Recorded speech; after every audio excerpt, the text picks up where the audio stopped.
خسارة الزمالك من غزل المحلة 2-1 ولحد دلوقتي 2023 الزمالك ما كسبش ولا مباراة. اللي يجيب الحق فقط على فيرا فهو انسان ظالم، زي ما انا اتكلمت في الحلقة اللي فاتت وانتقدت فيرا في ماتش الاهلي، لكن اللي يجيب ان الموسم ده سيء بسبب فيرا فقط ده انسان انا مش عارف اقول له ايه بقى بصراحة. المفروض يراجع نفسه. المفروض الاول تحاسب الادارة على الصفقات اللي جابتها. انت النهارده مشيت مين وجبت مين؟ انت من ساعة ما مصطفى محمد مشي انت مش عارف تعوض فيرود. بن شرقي مشي عوضته بمين؟ طارق حامد مشي عوضته بمين؟ الونش لما اتصاب جبت مين؟ او في مين اللعيبه اللي عندك تقدر تسند مكان الونش؟ الزمالك معتمد فقط على اللعيبه الاساسيه اللي موجوده تبقى في كامل حالتها، مفيش بديل. يعني لازم يبقى زيزو في حالته والجزيري في حالته، ولما كان بن شرقي موجود في حالته لازم اللعيبه كلها تبقى في حالتها عشان نلعب. مفيش بديل يخلي اللعيبه دي تسخن وان هي تغل عشان تفضل في المكان بتاعها. اللعيبه عارفه ان هي كده هتلعب بصراحه يعني. زي ما بقول لك الاداره غلطانه واللعيبه النهارده بالذات بقى اللعيبه لو احنا بقى نقسمها كذا مباراه كذا مباراه. النهارده بالذات اللعيبه. ليه اللعيبه؟ انت بتلعب مين النهارده؟ احترامي يعني بتلعب مين؟ غزل المحله بيدربها مين؟ مع احترامي عارف لو بابا فاسيليو اقول لك ماشي، او مدرب اجنبي وممكن يبقى معاه محللين اداء وراجل ممكن يبقى واخد رخصه تدريبيه ايه ولا بتاع من اوروبا والكلام ده، ماشي هتلاقي فاهم تكتك شويه ماشي. لكن انت بتلعب كابتن عبد الباقي جمال تقريبا دي تاني ماتش او تالت ماتش ليه يعني بعد رحيل بابا فاسيليو. طب ماشي ليه بابا فاسيليو؟ عشان مفيش فلوس في النادي، فغزل المحله بيعاني من ازمه ماديه، فانت زيك زيهم.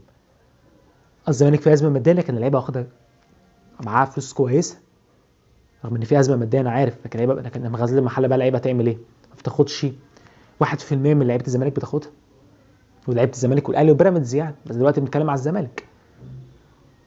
فاللعيبه دي ما بتاخدش حقها اللي هو اصلا قليل، يعني لو حقها قليل ما بتاخدوش. وبتلعب النهارده وشوف اللعيبه فرحانه ازاي والجهاز الفني فرحان ازاي. طب النهارده الموضوع تكتيك، هنتكلم في التكتيك، لكن انا النهارده وجهه نظري ما تخسرش الماتش زي ده تكتيك. والدليل الشوط الثاني لما اللعيبه لعبت ابتدت يعني تحس على دمها شويه، وصلنا ب 3 4 5 كور، كان زماننا كاسبين سكور. لولا بقى هنا الكواليتي، ان اللعيبه الكواليتي بتاعها يفرق سيء طبعا. وحاجه ثانيه ان اللعيبه مش عايزه تكسب، وده يا جماعه بيبان. الماتش يا جماعه الموسم اللي فات في ماتشات كانت معربه اكتر من كده، لو الناس فاكره ماتشات معربه خالص كنا بنكسبها. اللعيبه عايز تكسب، باين من الاداء وباين من تغييرات فيرا وكل الحاجات دي ان انت عايز تكسب. لكن دلوقتي انا مش حاسس كده. فزي ما بقول لك لو انت بتقول او بتتكلم على الموسم ده من سبب الاداء السيء، اول واحد الاداره، تاني واحد او تاني حاجه ما هي الاداره، بعد كده بقى هتبتدي تتوالى الحاجات. بعدين في حاجه انا حاسسها حقيقه بعيدا عن ماتش النهارده يعني عادي، لان المكسب والخساره ده موجود، لكن انا عايز احس بحاجه. حاسس ان في، مش عايز اقول مؤامره، لكن فكره ان هل مثلا مرتضى مش عايز فيريرا او فيريرا مش عايز يكمل. النهارده يا جماعه التغييرات حاجه انا مش فاهمها، لتاني مباراه او مش عارف كام مباراه، بس بالذات دي تاني مباراه على التوالي. لا التغييرات بتاعت فيريرا عليها مليون علامه استفهام، ولازم يا جماعه اتكلم عليها. اصل انت اللعيبه بتتخاذل خلاص. طب انت دلوقتي كمدير فني تعمل ايه؟ جدد، غير، باين ان انت عملت اللي عليك بنسبه 100% عشان ساعتها اطلع لهم اللعيبه بس. لكن النهارده هدخلك على الاقل 10% و20% في ماتش النهارده فيريرا. ليه بقى؟ خش في الماتش على طول.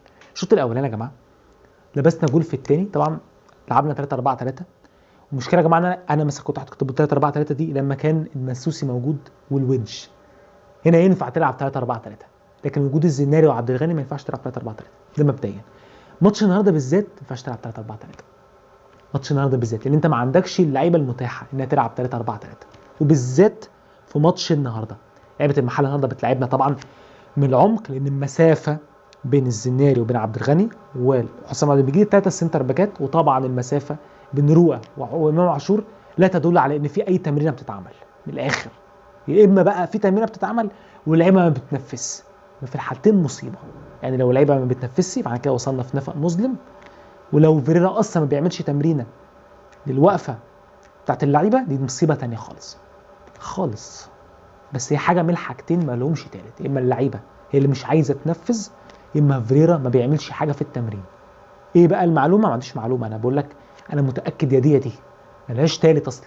المسافه اللي بين السنتر باكات وبين خط الوسط النهارده مسافه بين رؤى وامام عاشور، والمسافه بين خط الوسط وخط الدفاع حاجه تدل على ان مفيش كوره اصلا موجوده، مفيش كوره بتتلعب خالص، مفيش وقفه لعيبه مفيش تكتيك بيتعمل، يا اما فيه واللعيبه ما بتنفذ. عشان كده انا بقول لك يا كده يا كده. انا ما اعرفش الصراحه وما عنديش معلومه ومش عايز حتى اقول وجهه نظر عشان ما تتخدش على انها معلومه، لكن انا متاكد ان يا دي بالمنظر اللي احنا شفناه النهارده. طيب الشوط الاولاني طبعا زي ما بقول لك غزل المحله بتلعب بروح قويه جدا، بتلعب كوره على الارض، فرهدتنا جدا، بيلعبوا كور طويله او حتى على الارض في ظهر الديفنس بتاعنا. طيب عايز اتكلم عن الهدف الاولاني عشان ده كارثه فرديه، حاجه يعني بصراحه مش عارف كواليتي، مش هقول لك مركز شباب، ده اقل ولا خماسي حتى، ده ولا اي حاجه خالص، ده ولا تلعب في البيت عندك حتى. زناري ورؤى، طبعا الناس كلها بتتكلم على كوبري رؤى والكلام ده، مش يا جماعه فيها عادي يا جماعه، راموس ومودريتش وكروس وميسي كل اللعيبه دي بتاخد كباري، سيبك من كوبري والكلام ده. طبعا بيبقى منظر وحش للعيب، لكن مش ده التركيه خالص. الجون الاولاني يا جماعه حد لاحظ يعني الكوره كانت في نص ملعبنا، هل كان في حد في نص ملعبنا ضاغط من امام عاشور ولا رؤى؟ لا ما كانش فيه، صح؟ طيب يبقى ده غلطه نص الملعب. طيب المدافع، انا بقول لك حاجه في التكتيك يعني، مش بقول لك بقى وجهه نظر، المدافع السنتر باك ما ينفعش يتحرك من مكانه الا لو في انفراد للعيب، ممكن ساعتها يتحرك، انفراد مثلا على الطرف ولا حاجه ساعتها هيتحرك. وعلى فكره في مدربين بتقول للمدافعين ما تتحركش، يعني حسب المدرسه، لكن مدافع يسيب مكانه ويروح خط الوسط يضغط على لعيب غزل المحله ويسيب في ظهره مساحه للعيب افريقي سريع، دي انا ما شفتهاش قبل كده في حياتي في كره القدم، في حياتي كلها ما شفتهاش. اشوف لعيب بيتحرك على الجنب، لكن لعيب بيروح نص، مدافع سنتر باك اللي هو مصطفى الزناري يسيب مكانه، هو الثلاثه يعني هو وعبد الغني وحسام مجيد الاثنين واقفين، ناقص الثالثهم اللي هو اللي في النص مصطفى الزناري، او حتى ناحيه اليمين مصطفى الزناري يعني سنتر باك ناحيه اليمين سايب مكانه وراح نص الملعب عشان يضغط عشان رؤى مش موجود. طب ما انت سيبه هيعمل ايه؟ هيشوط يعني من نص، يشوط من نص، هيعمل ايه يعني؟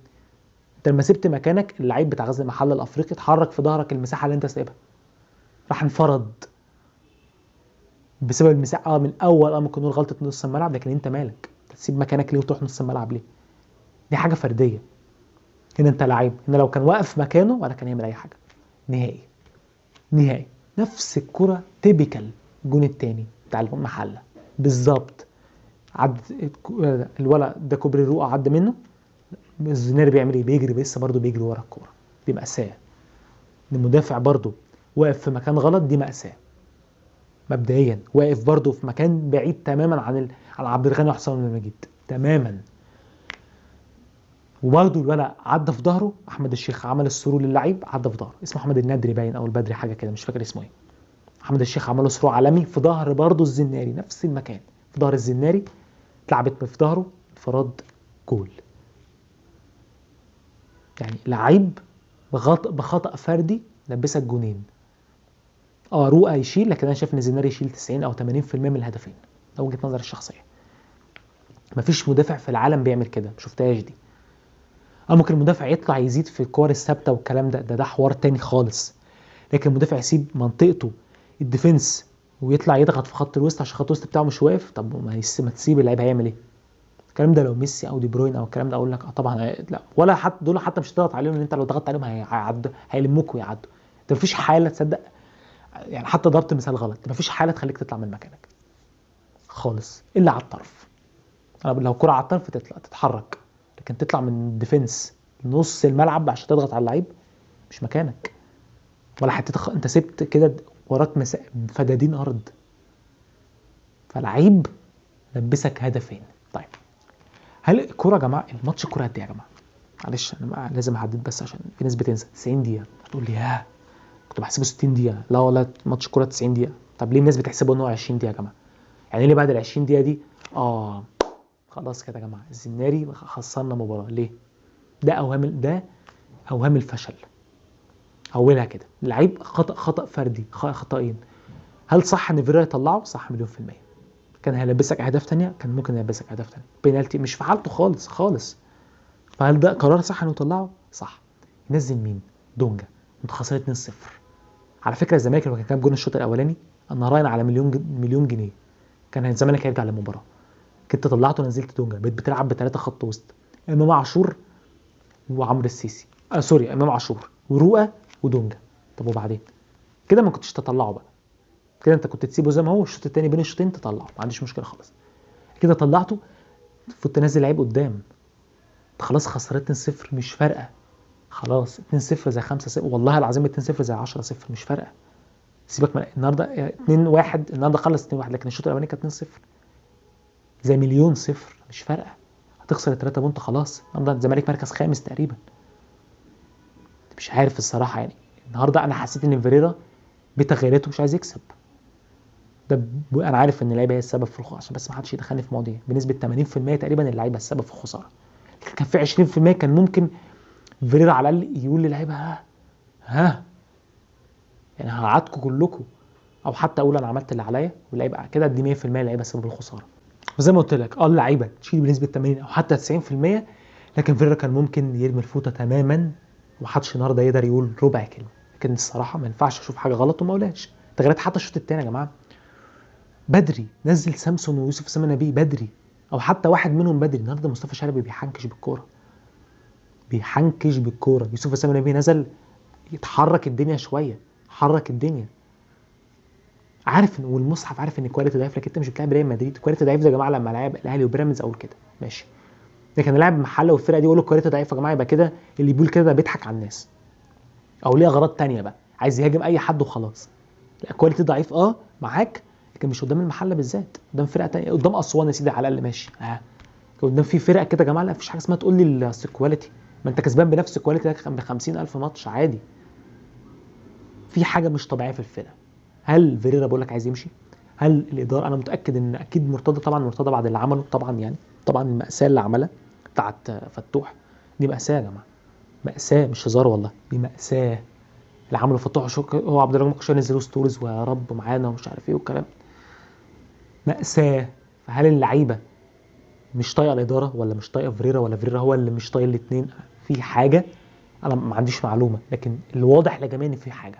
بالتغييرات بتقول كده، بالاداء بتاع اللعيبه بيقول كده. اللعيبه جايه فوق اخر ربع ساعه، ده اسمه ايه طيب؟ انت جاي تهاجم وتشوط وتعمل اخر ربع ساعه واللعيبه ضيعت الحقيقه. ولو كانت كسبت النهارده كانت ناس هتنسى شويه فيريرا، لكن لا، خطا خطا. حتى لو كسبنا، لو كنا كسبنا كنا هطلع اقول نفس الكلام. ده حاجه وده حاجه تانية. فانا طبعا انا ضد رحيل فيريرا تماما، الا لو انت هتجيب مدرب في نفس القوه. خدت بالك؟ مدرب في نفس فيريرا مدرب عالمي، سيبك من الهبل ده. فيريرا مساعدينه وحشين جدا، الكلام ده معلومه. محلل الاداء بتاعه وحش جدا، مساعدينه الاجانب وحشين جدا، مفيش حد بيساعده. الكواليتي في الزمالك عارف انه سيء، اللعيبه ما بتصرفهاش الفلوس، كل الكلام ده على مستوى الموسم. لكن على مستوى ماتش النهارده كان مش بتكلم على فيريرا خالص، انا بتكلم على اللعيبه. اللعيبه تخلصوا لوحدها. انا بقول لك بقى سيبك من الكلام اللي انا قلته بقى كله. ماتش النهارده ده بالذات اللعيبه تخلصوا لوحدها. مش محتاج انت النهارده الاكس جي والهاف سبيس وتتحرك في الزون 14 وتسيب سيبك من الهبل. اي حد يقول لك كده في ماتش زي ده يبقى اهبل. ماتش زي ده ما فيش الكلام ده. ماتشات الاهلي والبيراميدز والكلام ده اقول لك اعمل اللي انت عايزه، حضر وتكتك وكوبايه شاي وسجاره واعمل اللي انت عايزه.